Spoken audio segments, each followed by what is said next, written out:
बहुत पुरानी बात है, समंदर के किनारे एक खूबसूरत बस्ती आबाद थी। ये बस्ती बनी इसराइल की थी। अल्लाह ताला ने इन्हीं निमतों से नवाजा था। साफ पानी, ज़रख़ेज़ ज़मीन और मछलियों से भरा समंदर। ये लोग बज़ाहिर नेक समझे जाते थे, नमाज पढ़ते, इबादत करते और कहते थे कि हम अल्लाह के हुक्म के पाबंद हैं। अल्लाह ताला ने इन्हें एक ख़ास आजमाइश दी। हुक्म दिया गया, हफ्ते सैटरडे के दिन मछली का शिकार नहीं करना। ये हुक्म सख्त नहीं था, क्योंकि बाकी 6 दिन शिकार की इजाज़त थी। मगर असल इम्तिहान यहाँ से शुरू हुआ। अल्लाह ने आजमाने के लिए एक अजीब निज़ाम बनाया। हफ्ते के दिन समंदर मछलियों से भर जाता। मछलियों किनारे किनारे आती और पानी की सतह पर नज़र आती, और बाकी दिनों में वो कम नज़र आती। ये अल्लाह की तरफ से खिला इम्तिहान था। लोगों के दिल 2 हिस्सों में बट गए। कुछ ने कहा, अल्लाह का हुक्म है, हम सब्र करेंगे। कुछ ने कहा, ये कैसी आजमाइश है, रिस्क तो सामने है। और कुछ ऐसे भी थे जो खामोश हो गए। ये खामोशी बाद में बहुत बड़ा सवाल बनने वाली थी। आखिरकार कुछ लोगों ने एक चाल सोची। इन्होंने कहा, हम हफ्ते को शिकार नहीं करेंगे, बल्कि जाल लगा देंगे और इतवार को मछली निकाल लेंगे। वो समझते थे कि इन्होंने अल्लाह को धोखा दे दिया, मगर वो भूल गए थे अल्लाह नीतों को देखता है। 3 गिरोह। यूं बस्ती में 3 गिरोह बन गए, खुलेआम नाफरमानी करने वाले। वो जो मना करते थे और समझाते थे, वो जो कहते थे हमें किया, ये खुद जाने। यही तीसरा गिरोह सबसे खतरनाक साबित होने वाला था। शुरू में चंद ही लोग थे जो हफ्ते के दिन जाल लगा देते और इतवार को मछलियाँ निकाल लेते। वो अपने अमल को गुनाह नहीं समझते थे, बल्कि कहते थे, हम तो हफ्ते को शिकार नहीं करते, हम तो सिर्फ इंतज़ाम करते हैं। आहिस्ता आहिस्ता ये चाल बस्ती में आम हो गई। लोगों ने देखा कि ये लोग फ़ायदे में हैं, उनके घर भरे हैं और कोई फौरी सज़ा नज़र नहीं आ रही। यही वो लम्हा था जब शैतान ने दिलों में वसवसा डाला, अगर अल्लाह नाराज़ होता तो अब तक अज़ाब आ चुका होता। नेक लोगों की बेचैनी। बस्ती में कुछ लोग ऐसे भी थे जिनके दिल जिंदा थे। वो अल्लाह के हुक्म को तोड़ता हुआ नहीं देख सकते थे।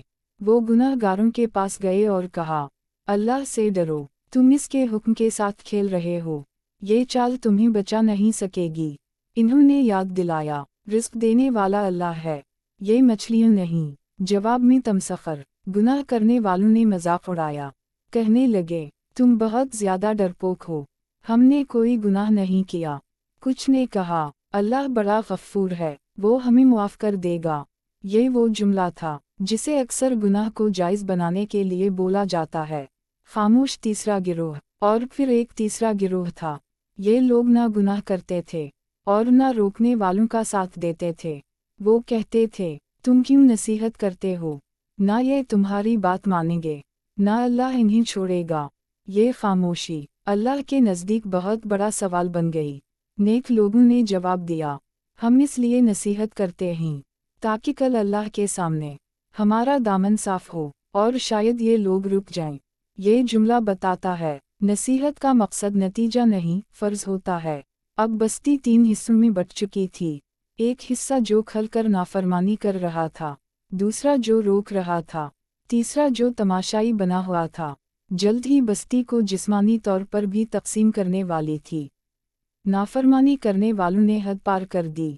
अब वो हफ्ते के दिन खुलेआम जाल लगाने लगे और फ़ख्र से कहते, देखो, हमें कुछ नहीं हो रहा। ये गुरूर अल्लाह के अज़ाब से पहले की अलामत था। नसीहत करने वालों ने महसूस किया कि अब बस्ती में रहना ख़तरनाक हो चुका है। इन्होंने फ़ैसला किया कि ख़ुद को और अपनी औलाद को गुनाहगारों से अलग कर लें। ये सिर्फ जगह की जुदाई नहीं थी, ये ईमान की हद बंदी थी। अलग होने से पहले इन्होंने आखिरी बार कहा, हमने तुम तक अल्लाह का पैगाम पहुंचा दिया, अब तुम और तुम्हारा अंजाम। ये अल्फाज गवाही बन गए। खामोश लोग कहाँ खड़े थे? खामोश रहने वाले अब भी तज़ब्ज़ुब में थे। वो सोच रहे थे, ना हम गुनाह कर रहे हैं, ना हमें कुछ कहा जा रहा है, तो हम महफूज हैं। मगर वो भूल गए थे, खामोशी भी बाज़ औक़ात जुर्म बन जाती है। वह रात आम रातों जैसी नहीं थी। समंदर की लहरें मामूल के मुताबिक थीं, हवा में नमी थी, اور بستی کے لوگ اپنے گھروں میں سو چکے تھے، مگر آسمان پر اللہ کا فیصلہ مکمل ہو چکا تھا۔ جن لوگوں نے اللہ کے حکم کے ساتھ چالاکی کی تھی اور جنہوں نے گناہ کو عقل مندی سمجھا تھا، ان کے لیے اب مہلت ختم ہو چکی تھی۔ نیک لوگوں کی حفاظت، نصیحت کرنے والے لوگ اپنے الگ حصے میں تھے، ان کے دلوں میں خوف بھی تھا اور اطمینان بھی، خوف اس بات کا کہ کہیں اللہ کا عذاب پوری بستی کو نہ لپیٹ لے، اور اطمینان اس بات کا کہ انہوں نے حق پہنچا دیا تھا۔ یہی وہ لمحہ تھا جہاں اللہ نے واضح فرق کیا حق والوں اور نافرمانوں کے درمیان۔ عذاب کا آغاز، فجر سے پہلے اچانک ایک عجیب خاموشی چھا گئی، پرندوں کی آوازیں رک گئیں، ہوا تھم گئی اور سمندر کی لہریں جیسے ساکت ہو گئیں۔ پھر ایک لمحے میں اللہ کا حکم نافذ ہو گیا۔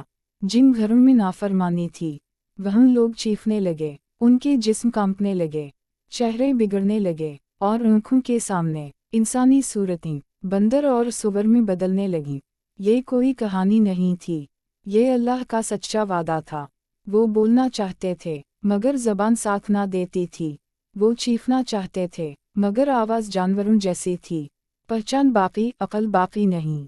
سب سے خوفناک بات یہ تھی کہ شکل بدل گئی مگر پہچان باقی تھی۔ وہ ایک دوسرے کو پہچانتے تھے، اپنے گھروں کو جانتے تھے، مگر عقل اور ہدایت چھن چکی تھی۔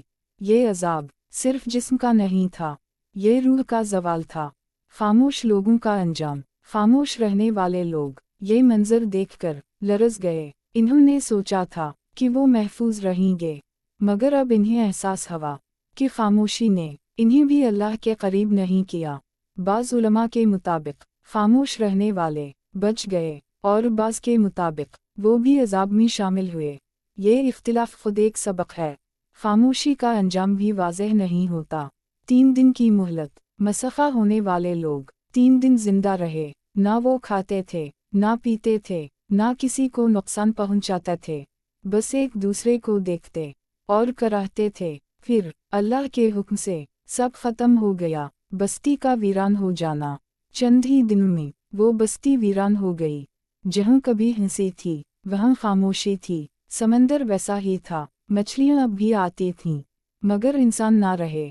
تاریخ کا سبق، یہ واقعہ وقت کے ساتھ کہانی نہیں بنا بلکہ قرآن کی آیت بن گیا تاکہ آنے والی نسلیں سبق لیں۔ اللہ نے فرمایا، ہم نے انہیں عبرت بنا دیا، ان کے لیے بھی اور بعد والوں کے لیے بھی۔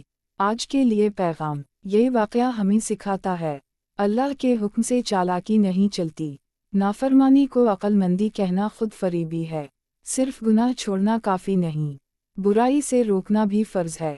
خاموشی بعض اوقات جرم بن جاتی ہے۔